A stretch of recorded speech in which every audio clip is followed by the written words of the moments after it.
Hey guys, welcome back to another video.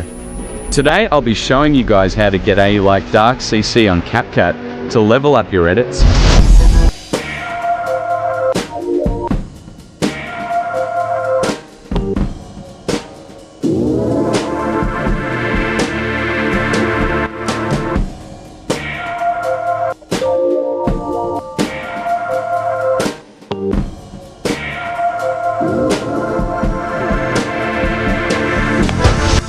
Before we get started, drop a like on the video and subscribe to the channel to never miss another upload. Let's get started.